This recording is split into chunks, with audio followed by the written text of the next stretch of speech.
and feeling a lot of colors. I've got a lot of energy, so feeling a lot of colors and just trying to keep them kind of balanced. And I'll pass to someone else in the room who puts their hand out. I'll come over here so you guys can see me. Hi, I'm Bill. I guess I'll say today's probably 7 in the beginning, whittled down to a 6 as it went on, just energy wise. It fell a little bit. I'll say my color's a yellow, just to slow down maybe a little bit. Highlight of my day. I'm a teacher, and I just had a really good aha moment with a student today, and it's really always fun when they connect something and see the joy of learning. I teach math, high school math. So I'll pass it. Great. Hello, everyone. My name is Cherie Richardson, and my number, with the wind down of today, I would say a 5. Color green, and I spaced the.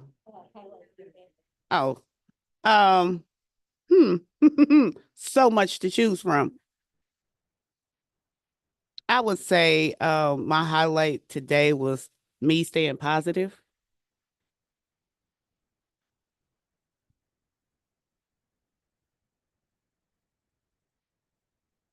Hi, I'm Catherine Boyles. I will say I am at about a 6, blue, and these tacos were probably the highlight of my day. Phil, are you going? Okay. My name is Khalid. If you know who Keenan is, that's my brother. My number is probably an 8. My color, a green, and my highlight of today is probably AC my test. Have you gone out? Hey everybody, Alvin here with Kepra. I'm feeling like an 8 now, thanks to tacos. And my color, I'll just say pearl. And highlight of my day, well, definitely tacos, but also our volunteer meeting this morning. You know, after working on this project with other folks at Kepra and in community for a number of years, seeing people were excited to, make it happen. It's inspiring, so appreciate y'all. And DeAndrea, pass it to you. Hi, everyone. I'm DeAndrea. I'm a teacher as well, high school teacher with special education. My number today, I would say, is a 3. I woke up not feeling too well, and my day has just been a blah. And so the highlight of my day is coming back home and being cozy on my couch. Well, thank you all for joining us this evening. I won't take much of you all your time. And DeAndre, I hope you do feel better. We are gonna start off with a short video on the board members, and then we will just facilitate our conversation around that.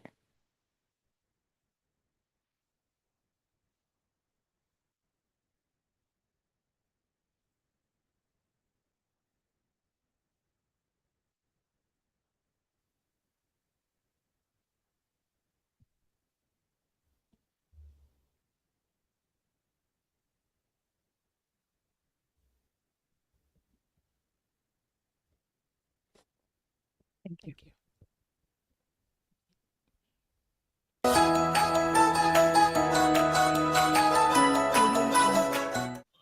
So if you are struggling to define your board as a governing or working board, we're going to just take a minute or two to break down those definitions for you today. Lots of times we get calls saying, okay, are we a working board? Are we a governing board? Are we an active board? So let's just make this a simple, just defining moment for all of you out there who are wanting to get your new board members engaged and be able to tell them what to expect.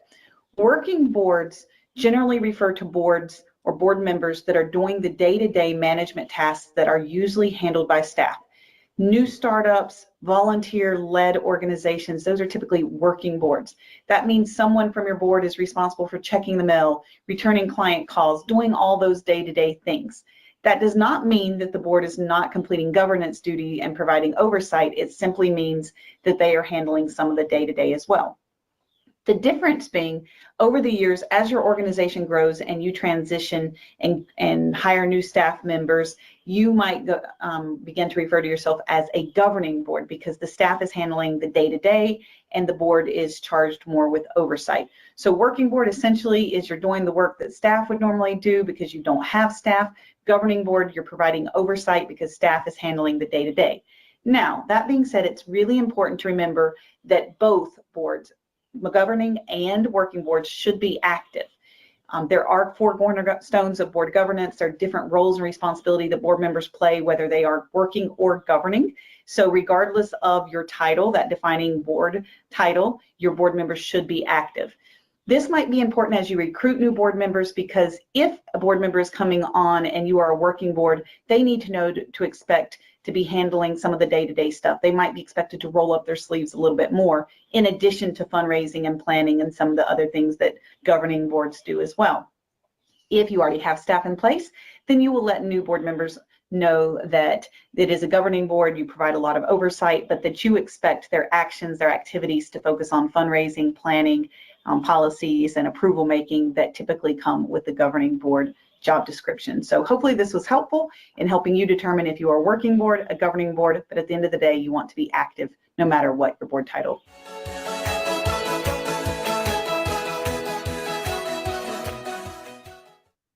Did you know that Amazon has a $50 million fund? Video that we just watched. Is there any questions or any more explanation or anything that's needed regarding a working board or a non-governing board that anybody would like to touch on?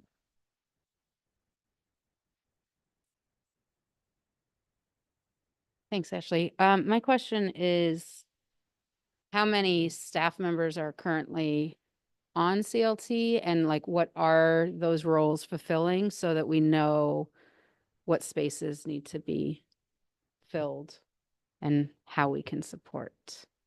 That would be my question. But regarding, I liked the clarity of those two boards, because I didn't know the difference, but it makes sense that getting up and going, we're going to need a lot more hands-on and work. Thank you, Charlotte. You got an answer to that, Alvin?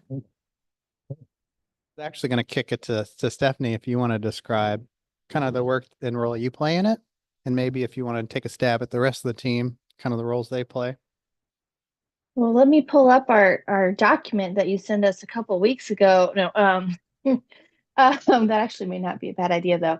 So currently, there's really four of us from Kepra who are doing a lot of the heavy lifting with some kind assist from the whole team. So I would say team-wise, I think it's important to recognize Kepra is currently fulfilling like financial functions at like reporting on grants, currently also helping to apply or considering applying for some grants, which as the CLT continues to become its own entity, that will begin to shift. Along with, of course, just oversight and communal conversations with the whole team of being a community organization. We've got Alvin, who's really kind of on point with just helping to keep a lot of things moving and funneling that out to the right people, conversations with the city, answering those kind of requests, getting the expenses reimbursed for us, helping to handle and kind of lead this board piece. We've got Khalil as well, who's helping in that board development piece and volunteer engagement. And then we've got Nicholas on board, who is helping to make sure we do all this legally and our consultant on all the various legal documents that we need to have as we continue to move forward.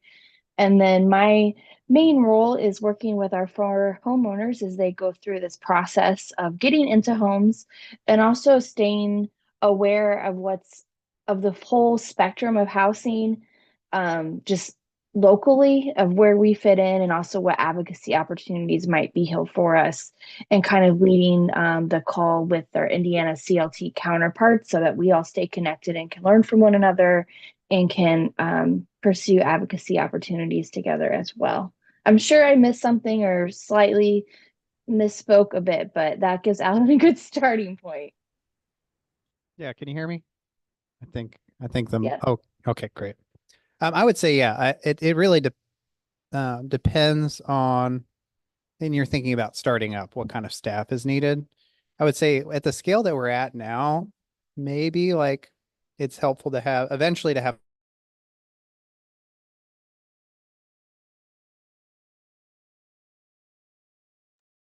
Maybe it's just me, but it froze.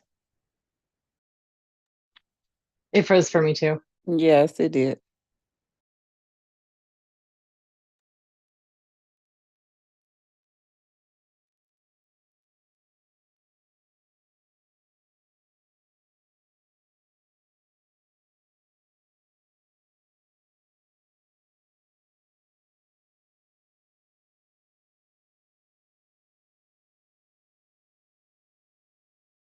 Can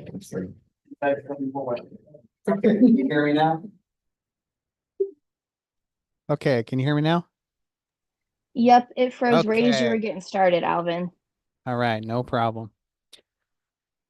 So I would say, I think the main roles eventually, hopefully having an executive director that can do the fundraising and also kind of managing the team and managing the relationships and partnerships, and kind of helping to just coordinate the organization. I mean, that could be a full-time, ideally a full-time person, but I think a half-time person to start out could be sufficient for this project really as it's getting started. And then someone to handle more of the operations and programs. And it really depends on if we have like one that we're running and actually have funds to do something and we're growing it. So if we were growing it, then like at least another half-time person to do like what Stephanie is doing and stuff like that. And I think the video that you said about the working versus volunteer boards, I think there are some things that like different volunteers could take on, smaller tasks. Okay, I'm gonna answer the emails that come to the inbox, or I'm going to people who contact us about selling their property to a CLT home buyer. I'll talk to them about it. So I think again, ideally at least like one full-time executive director and a half-time that is doing more of the operation stuff to get started, I think would be enough to start. But if it's growing, then maybe a team of at least two full-time. And then also what Stephanie mentioned was the kind of the administrative accounting back-end support that Kepra is providing currently. And I think it is in conversation now on doing a fiscal sponsorship agreement so that we can continue to do those things rather than the CLT having to pay for everything themselves, just a certain percentage. And the way it works, it's anywhere from 10 to 20% fiscal sponsor for whatever grants the CLT is able to raise. Kepra would keep that 20 in order to cover the costs of administrating the funds. Great question. Does that sum up what you needed, Charlotte? Okay, okay, great.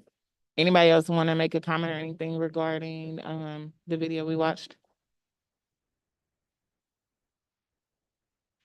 Okay. That was not good. So going forward, there has been an email that has been sent out. It is, the deadline to submit it is next Friday, November 22nd. And that email is basically to nominate, who you want on the board or what you would like to see on the board.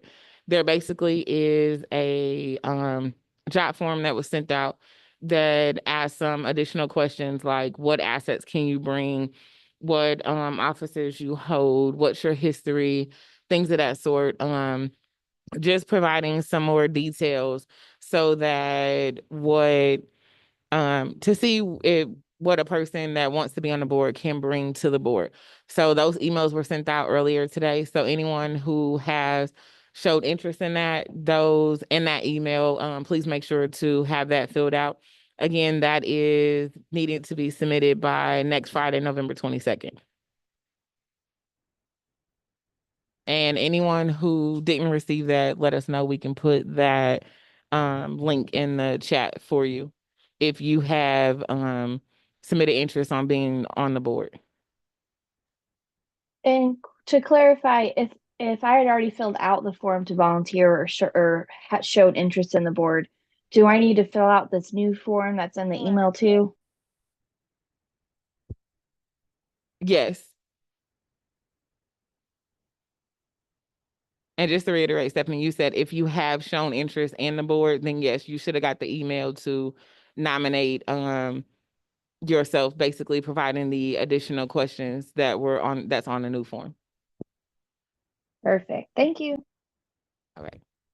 We did have 2 new people join us, so you all, you missed intros, but we're fine. We just want you to introduce yourself, tell the color of your day, the number of your day, and what was your highlight of the day. The highlight. A color for your day. Yeah. What was your color? All righty. My name is Katrina Archie, and how I'm feeling 1 to 10 is a 10. The highlight of my day is that my husband agreed to come to this meeting with me for date night. So I'm very happy that, okay, thank you. How you doing? Rogers Archie. My wife, as you heard, Katrina Archie. I'm always at a 10, you know. And even if I'm not, you know, I'm gonna say that. What else did you ask? Color? Highlight? No, highlight of the day is it's work, the work day's over. But like that. So right now.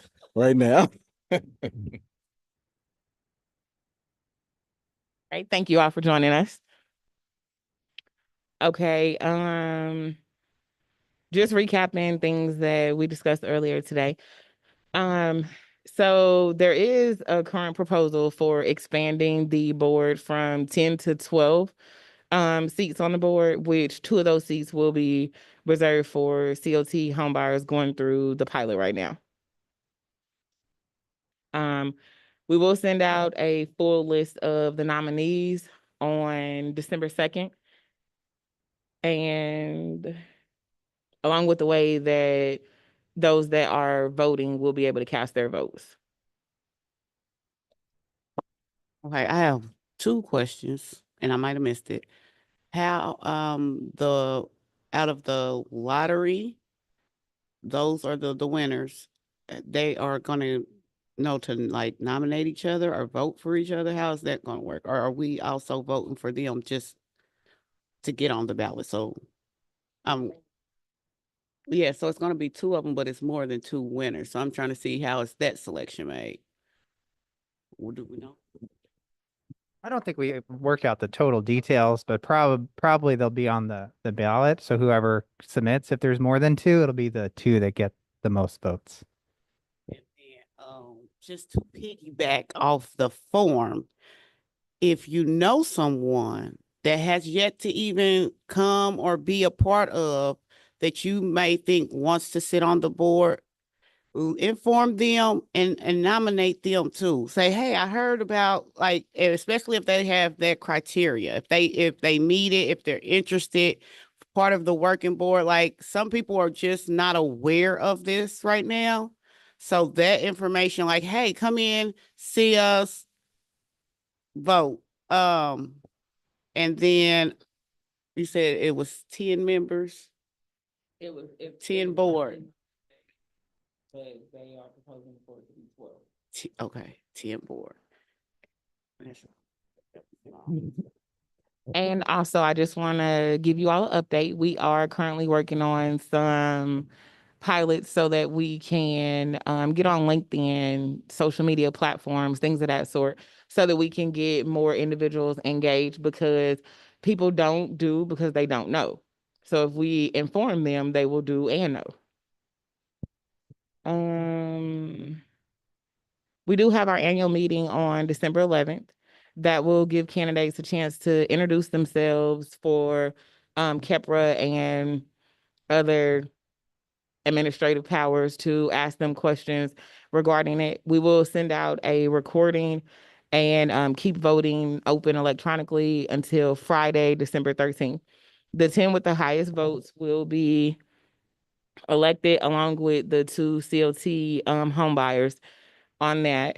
And then Kepler will host a meet and greet with the new board members in December or early January to build a relationship, select officers, and set a meeting schedule. Anybody have any questions regarding the information that I have provided so far?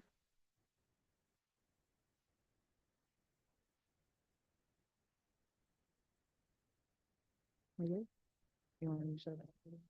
I do. I would be curious for the folks who are new, some new faces, which we love to see. Would love to know a little bit about who you are and what interested you in coming out today, both on Zoom as well in the room. Like I said, my name is Katrina Archie. I am a realtor, and I kind of stumbled up on this program because, okay, can you hear me? So I kind of stumbled on this program because I was looking for some opportunities for one of my buyers.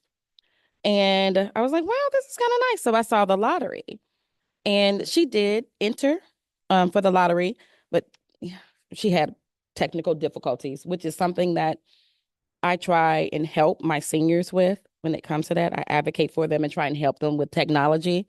So hopefully next time. And I went onto the website. I signed up for volunteering. I was like, yeah, surely they need a photographer and a realtor. You know, I signed up to volunteer.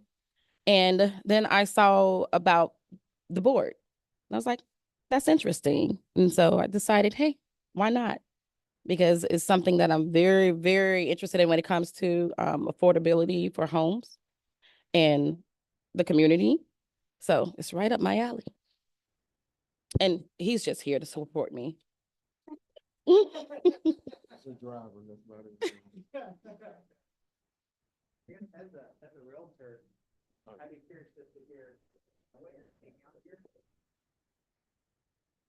Okay, what I am seeing out here is, let's see, knowing, okay?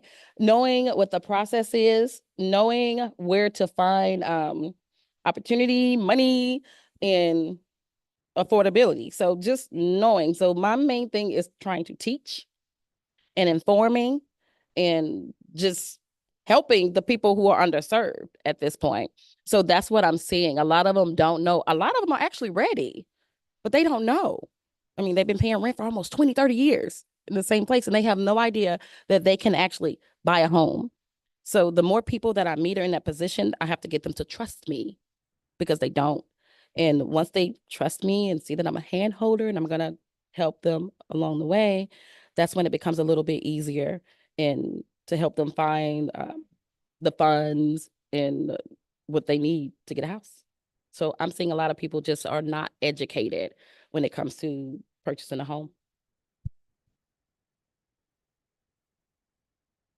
Anything else?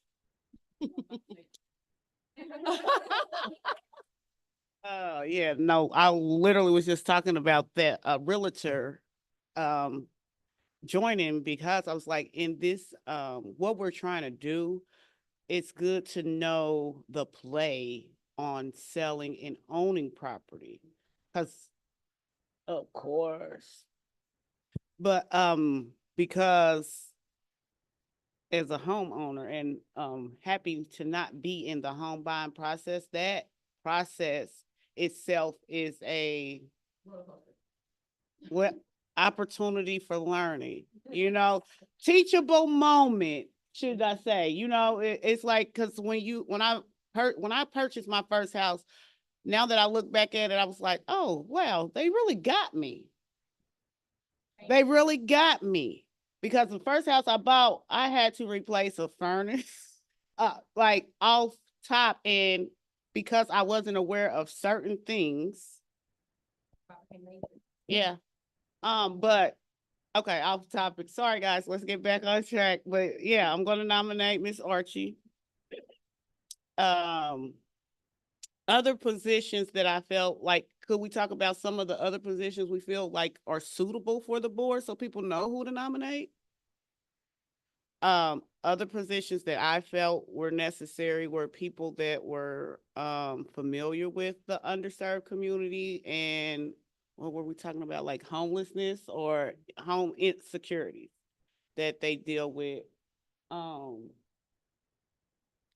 had one other person. I can't even remember. I'm so sorry. But of course, someone with accounting background and someone that is a great writer that does the amazing job that Stephanie does and takes notes to the detail, like in real time. Yes, what would we do without you, Stephanie? Oh, to be clear, I am not writing grants. That is some other amazing people. And not signing up for that. We could really use some help for some board members.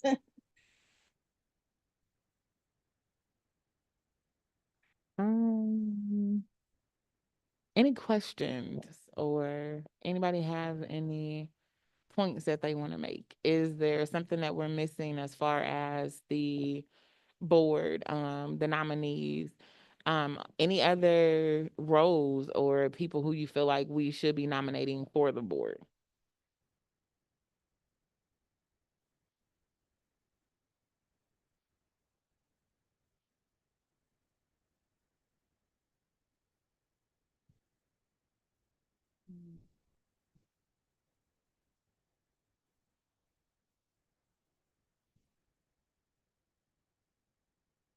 Speak now or forever hold your peace.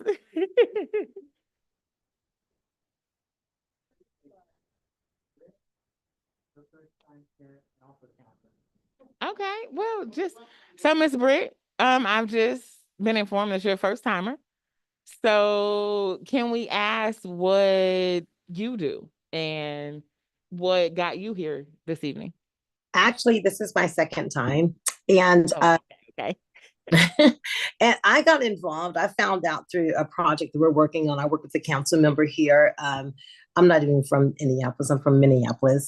And so I got involved. We do renters' rights here in Minneapolis. And there was something in particular back, I think in the summertime that you all were doing. And someone recommended this organization. And so I tapped in at that time. And I joined the I subscribe, so I get all the emails and stuff like that. But I am a Minneapolis Farmers Market Association consultant and profitability coach, and I am a board member of our neighborhood association. I'm the vice president of a neighborhood association.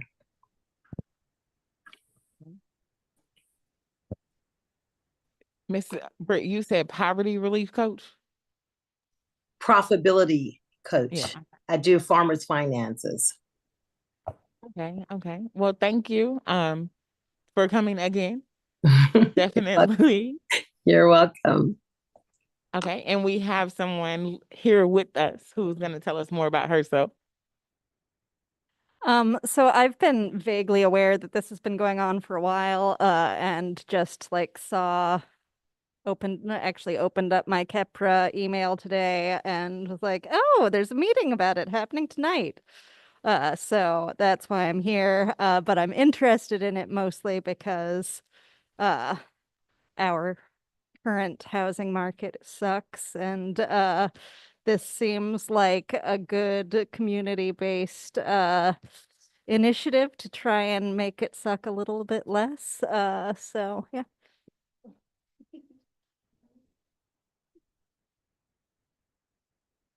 Do you want it back?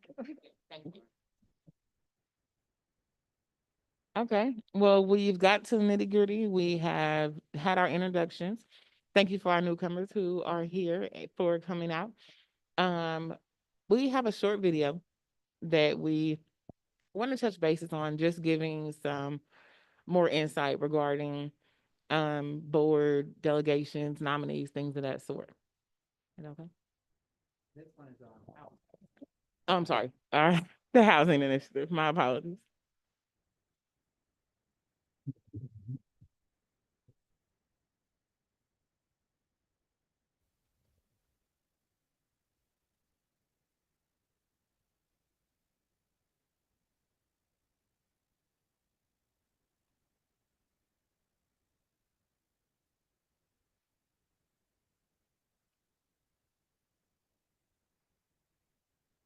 belonging and community in this country, and it's creating a significant generational divide. And a significant wealth divide, when for a long time Australia has had this perception of ourselves as being a country that sought to be equal, that sought to prioritise a fair go.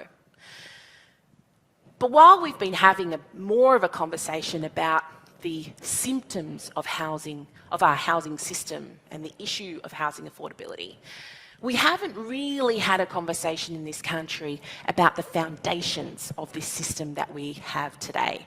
And that's why this conversation is so unique, because this conversation is about the ethical and philosophical foundations of the choices that we've made, the policy choices that have got us to this place, and the values that underpin those policy choices. Because I think we can sometimes, in Australia and in other places, think that policies are natural,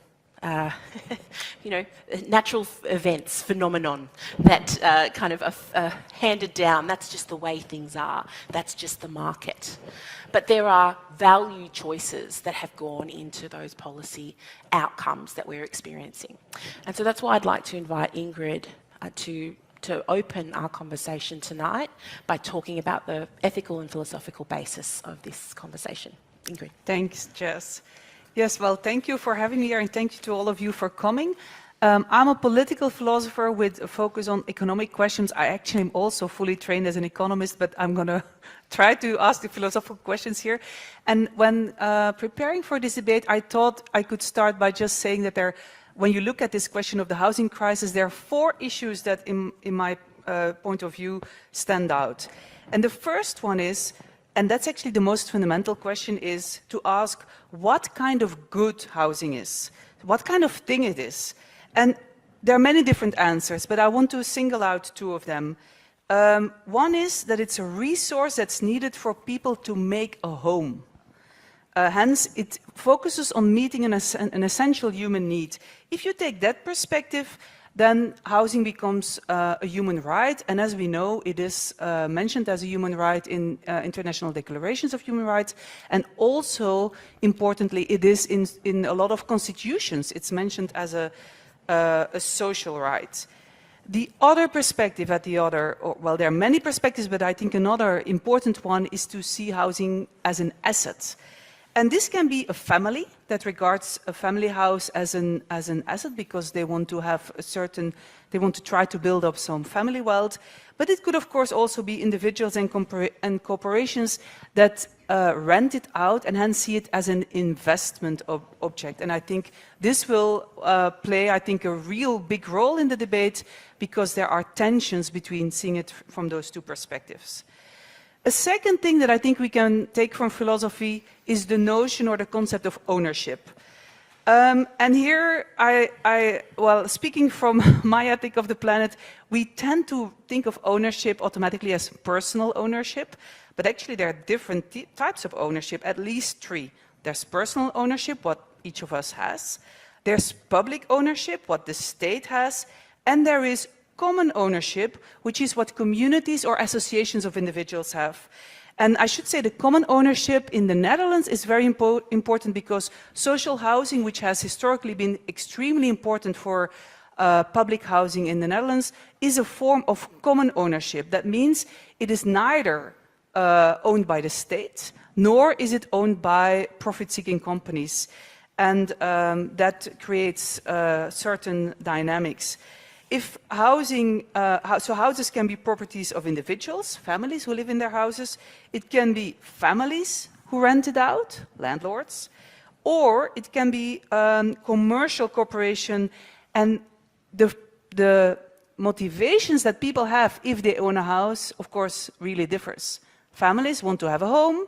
Corporations tend to be profit maximizing. They want to seek a profit, or if you're an investor who invests in a corporation that will then build new houses, you want to have a certain return. If the return is not high enough, you go and put your money somewhere else.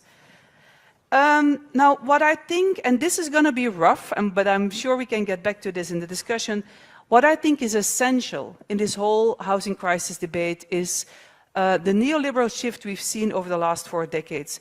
I, as a scholar, have had for many years avoided the term neoliberalism. I've come to the conclusion that it basically disables me in speaking the truth. So I'm now using it, but I'm using it as a descriptive term. Although I do think that the policies that neoliberal politicians or neoliberal governments have rolled out over us have, in the case of the housing crisis, but also other dimensions of life, have been overall on balance negative. Speaking of Western Europe, from the 50s to the 70s, social democratic policies were dominant, and there we see, for example, the social housing building. But then what we've seen from the 80s onwards was that the stress was on personal ownership, and the personal ownership was subsidized, and increasingly things were left to the market, and we can discuss these things further later. The third point from philosophy, and you already mentioned this, Jess, is markets are not just things that exist. Markets are what we as philosophers call social constructions, which means we form them by political decisions. Now, in a well-functioning democracy, this means that the voters decide how these markets are formed. Of course, no democracy is perfect, but the rules and regulations we put on public housing and on the housing markets are political choices. And what we see under neoliberalism is that these choices have increasingly presented as technical choices, that the only rational way to do is this way. But as we see with several examples that I can give later in the discussion, this is actually not true. We can choose to do things differently if we, i.e. the voters, want it. And then my final comment is that I think in this whole debate, economic inequalities are really key. Housing amplifies existing economic inequalities, it makes them worse, but also it creates further economic inequalities, because with this whole stress on private property owning, it's actually inaccessible for the bottom income groups. So that means that, well, there's various dynamics that went on, and we will come to that later, but there have been quite significant distributional effects of the housing policies that we have had that have just increased inequalities, both between, I think the most important one is between income groups, but also between those who have investment income, so capital owners, and those who basically have to work by earning a living by working. And also there's the generational issues, because for young people it's increasingly impossible to get a footing on the housing market. Can I take one more minute? Go for it. Okay, so then I'll say what the position is that I want to defend in this panel. I think we must see housing from the perspective of basic needs or human rights. I think that should be the first one. That doesn't mean we should ignore assets, but I think that should be the first one. Because if we leave housing to largely unregulated markets, or actually markets that subsidize home ownership, as is the case in my country, I think we are violating human rights. And if that is the case, then I think there are two main options. Either you say, okay, this is an intrinsic feature of capitalism, so we should move to a non-capitalist system, or you should tame capitalism. I've done work on what's called libertarianism, which means that we should basically reduce inequalities also from the top down, not only focus on the poor, but also trying to reduce how rich the rich are. And that could be one way to tame capitalism and to reduce those inequalities, which might then have beneficial effects on the housing markets too. Because this enormous amount of wealth that investors has basically screws up the housing market for everybody else. Now, there are other measures that could protect ordinary people without much wealth, such as requesting that existing houses can only be sold to families and not to investors, but they can build new houses because we need new houses to be built, or by giving private persons who do not own a house priority over investors when a house is sold, or by limiting the number of houses that people can have. I'm just saying this here to make it clear that there are many options. There are choices, so this is political, so this is value-laden. And what is, I think, definitely the case in my country, but what I understand here too, is that we should rapidly increase the share of social housing and take other measures that address the housing crisis without only relying on profit maximizing corporations, because they will basically just drive up prices as we've seen in the past. And I'm repeating just when I'm saying the most important thing is not just about housing in general, but affordable housing. Since if people don't have affordable housing, it is a source of stress and anxiety, and hence they can't make a home. So that's, in a nutshell, my view. Thank you, Ingrid.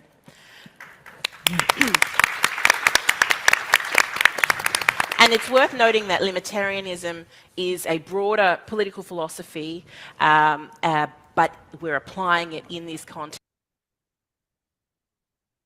to the housing crisis, because we need that kind of reset and rethink here. Nicole, if we could talk a little bit now about the situation that we're in Australia and those policy choices that we've got here, that have got us here in the short time that we have. Do you want to talk a little bit? I mean, Ingrid talked there about the nature of housing as an asset and shelter, but it's more than that, isn't it? Yeah, I mean, firstly, thanks, Ingrid, for that perspective. And as a housing scholar, I really welcome the intervention from a philosopher. And not only a philosopher, but also a philosopher from, you know, the Netherlands, which is a country that housing scholars look to when we ask, you know, how could things be different? And in fact, the Netherlands would look at Australia, even though I'm sure Ingrid would be justifiably critical of some of the directions that housing policy has gone in the Netherlands recently, which are more closely resembling Australia, which I'll get to in a moment. But even with that qualification, I think policymakers and scholars would look at Australia and see us as a country of very, very radical housing policies, very radically marketised housing policies. So how did we get here? And, you know, look, we could start back at the violence of colonisation, but I won't. We might just go to, say, you know, roughly 100 years ago, or maybe we even pick it up in the post-war era, post, you know, World War II, when we had exactly the same language, actually, that we use right now. We had a desperate shortage, but an actual shortage of physical dwellings, not just not just what we could even say is a hypothetical shortage of dwellings. Actually, our housing stock has continued to grow in line with our population, which wasn't the case in the post-war era. We had a government that was supporting two things. One was supporting home ownership, which was seen to be key to sort of welfare, actually, particularly welfare as, you know, people move to old age and retirement, the idea being that they would be secure in their own home and their housing costs would reduce as their income did in retirement. So there was a stability associated with home ownership, and that's been a very important principle of our social and economic policy in Australia. But also a recognition that government, the role of government was to intervene in cases of market failure. And there is not a situation that I'm aware of anywhere in the world that the market, of its own accord, delivers affordable housing for people on very low incomes at a standard that, you know, us in the advanced, you know, Western world should think of is appropriate. The market will deliver low-cost housing, but in Australia and even in the Netherlands and, you know, around, you know, the United States, the United Kingdom, the standard of accommodation that's delivered by the market, and it was, you know, ever thus, you know, ever since industrialisation, it has been an unacceptable standard. Overcrowded, unaffordable, in the wrong location, you know, unsustainable, all of the problems that we see today were the reasons that government said they needed to intervene to fix this problem, you know, in the post-war era, and they did that in Australia by supporting the construction of public housing. And also some other market supporting things, such as producing land, you know, for housing development at a low enough price to moderate the market. All sorts of things that, you know, we can revisit later. So Australia, over that time though, you know, and Ingrid mentioned the word neoliberalism, what that looked like in Australia when it comes to housing was actually a retreat of this government conviction that it had a role in providing affordable rental housing through public housing, and instead we shifted to demand side support, so income support, rental assistance, so subsidy to renters, and encouraging the private rental sector through things like negative gearing, for instance. So we shifted to that. That's part of the way that government moved out of the picture. Less commitment to public housing. But at the same time, something was bubbling globally, and that was the deregulation of financial markets, allowing, so at the very same time that our government, for instance, encouraged investment in property, it became much cheaper and much easier to get finance to invest in properties. And individuals in Australia took that up. Overseas it was more big corporate investors. But that led to what we describe as the financialisation, or the global financialisation of housing. And as we know, the cheaper money is, and the easier it is to invest in property, the more people will, and that's why prices, you know, rise. And Eliza can give us the stats and show how depressing that's been recently. But there you go. So we've had neoliberalism, we've got this assetisation of housing, because housing has always been an asset. It's always been a source of security as well as a shelter, as well as a positional good. You know, we're proud of our houses. You know, it's a consumption good. If I could, I'd have 3 bathrooms, that's for sure. I've got 2, very happy with that. You know, and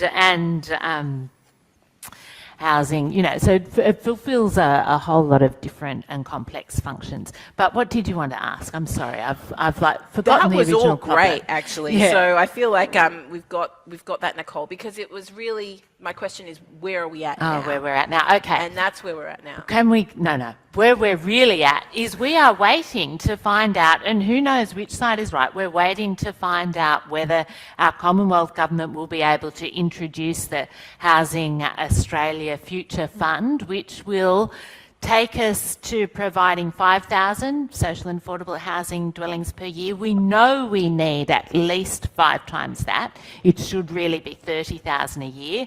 This fund will finance 30,000 in 5 years. We've got the Greens saying we will only pass the bill if you improve renters' rights, so, you know, make renting more secure and limit rental increases. You know, we know both of those positions are right. Greens are also asking for a much bigger investment in social and affordable housing. That, you know, we want to get there too. And we've got the states, who knows how to describe what the states are doing, but the Commonwealth is saying we can't control them on the rental situation. I don't really buy that. You know, if money's on the table, it's amazing what you can do. And the states have already started to hint that they, you know, might be up for some long overdue rental reform. But the states certainly do have some powers when it comes to planning. And, you know, we might talk more about that later. And land. And the thing is, they have land, and they have a lot of agencies, and they have a lot of there's a lot more tools in the toolkit, I think, That's than right. are currently even on the table when it comes to the Housing Australia Future Fund. And 2 points, go and for then it. I'll finish. And so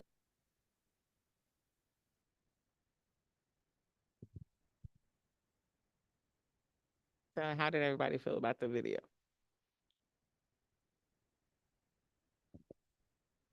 Even though it was from Australia, I feel like we too are faced with a lot of those issues. It is eye-opening, but very detrimental to hear that it's even happening elsewhere.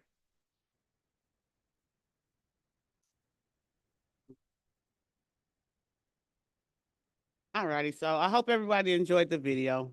Even though it was hard to understand and comprehend, a lot of the topics that they hit were dead on. The first speaker, I'll sum it up for y'all because the first speaker was actually saying, outside of the host, she was saying, what is a house?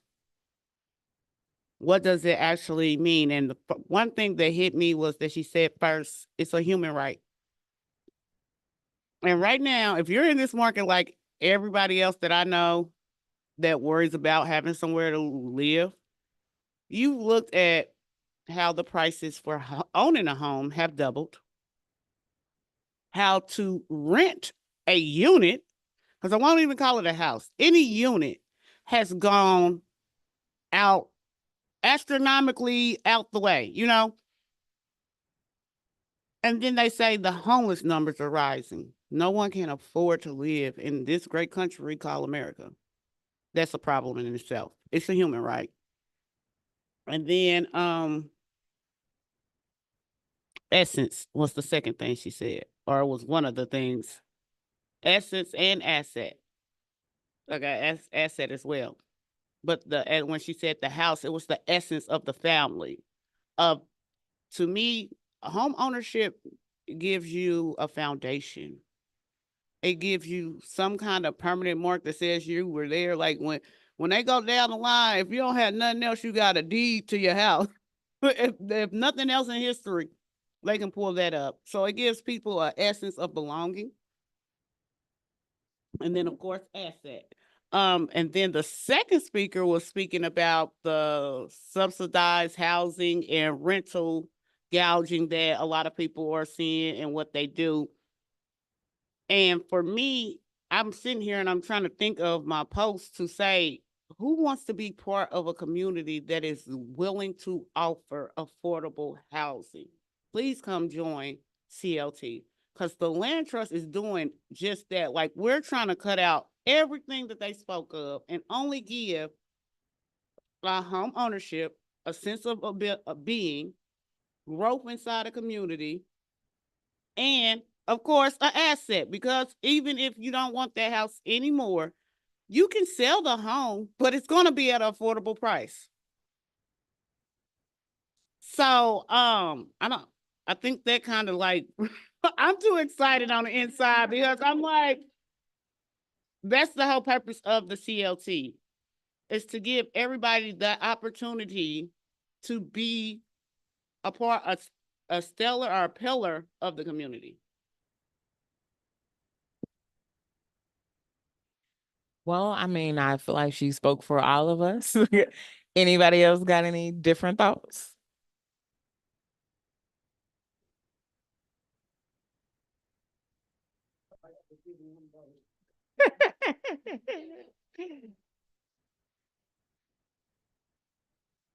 Well, I think that pretty much sums it up.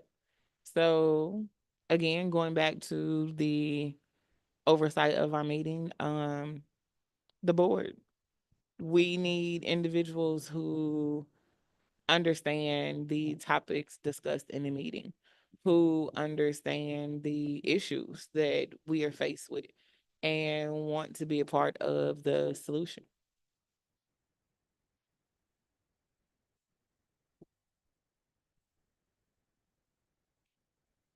Let's do an exercise. Everybody that's on in here, at least name or let us know how many people do you think in your circle that you are going to invite to become a part of this community. They don't have to be on the board, but we need people to be members, to be actually involved, and to be those foot soldiers too. So I'm going to post it on my social media, all of my social media. I only have Facebook, guys, but every last one of them. And I'm going to go through my contacts because I have awesome people in my family. I'm not going to invite all the people because some of them they're not beneficial, okay? But I'm definitely going through my contact list and sending out a text message. Hey guys, I found this information out. I'm excited about being on here. Maybe you would too. Check us out.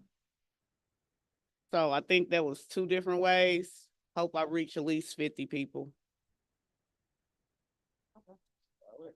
Thank you, Ms. Shuri. I will definitely be having conversations at my work about CLT. I've just landed a new job. Finally, I'm stable. So I'll be spreading the word there, and also with my contacts, just email and probably texting. I'm not big on social media, but I'm working just down the road at the Tinker Cafe. So in the community, yes, come on in, yes. Yes, so thank you. No more teaching for me. Absolutely, that's good. Thank you. So I'm only on Twitter, so I'll share it there. And yeah, I don't really know many homeowners that could sign up to pledge their home to it. But yeah, I'll probably talk about it a little bit at work. I work in the Office of Public Health and Safety. I'm sure the housing team is probably aware of what's going on here. But yeah.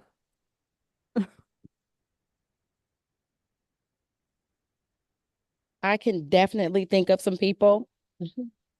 And this is really, really, really great. Maybe a couple of years ago, I propositioned my sorority to do something kind of sort of to inform the underserved.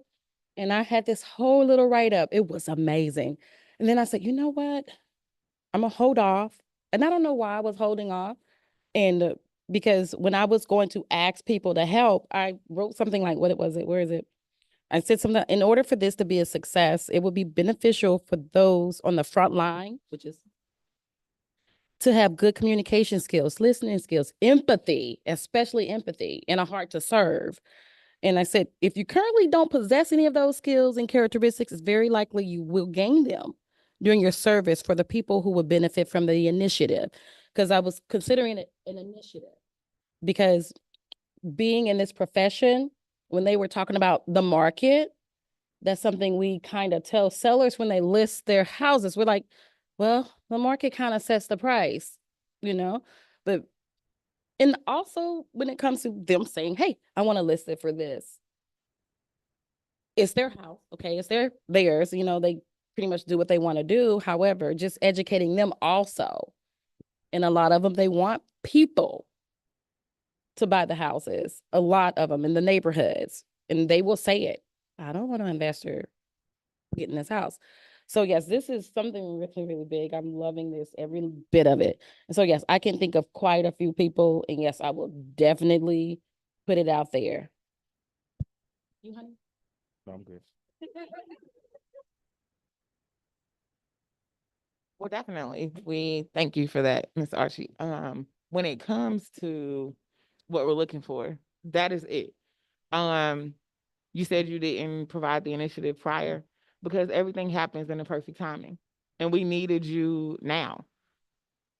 So, welcome. Anybody online?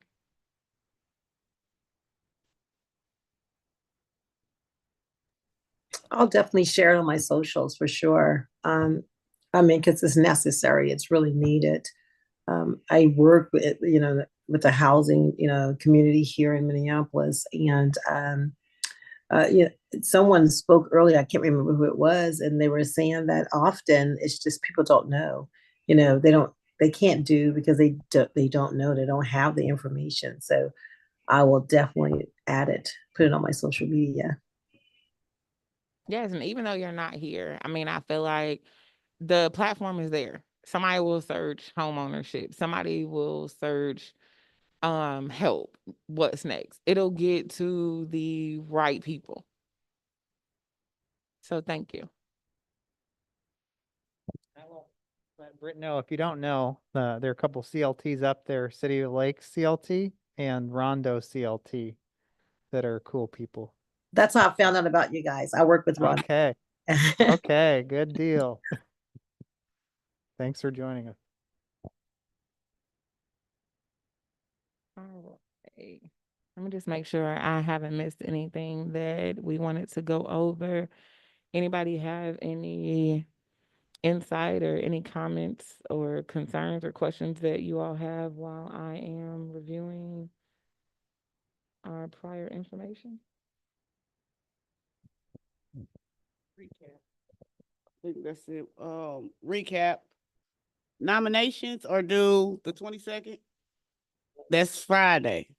So today is Wednesday. That means Thursday, Friday, Saturday, Sunday. Do I need to keep going? Okay. Short window. We need the nominees. Okay.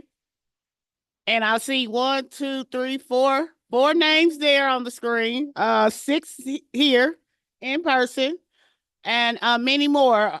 Her contacts, your work, contacts and work. Looks like we're gonna have a lot of nominees, so you get those in there. And then Kepra is really good at deadlines. So if it's not the 22nd, is there a time? No time constraint.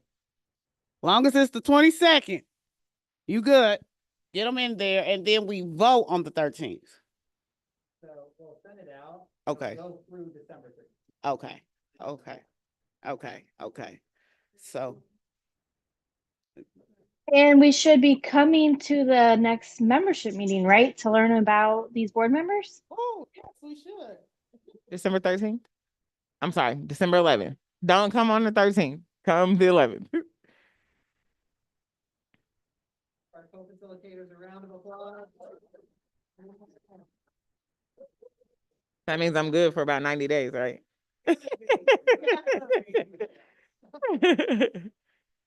Thank you all for joining this evening. If nothing else, again, thank you for being here. We look forward to what comes of this and to see you all. Oh, hi. This is one kid who's recovering from a sickness. This is Winston, and then Miles has already been to a meeting before, but here's Miles. So hopefully we'll be there next month. Thank you all. All right. Thank you guys. Have a good evening.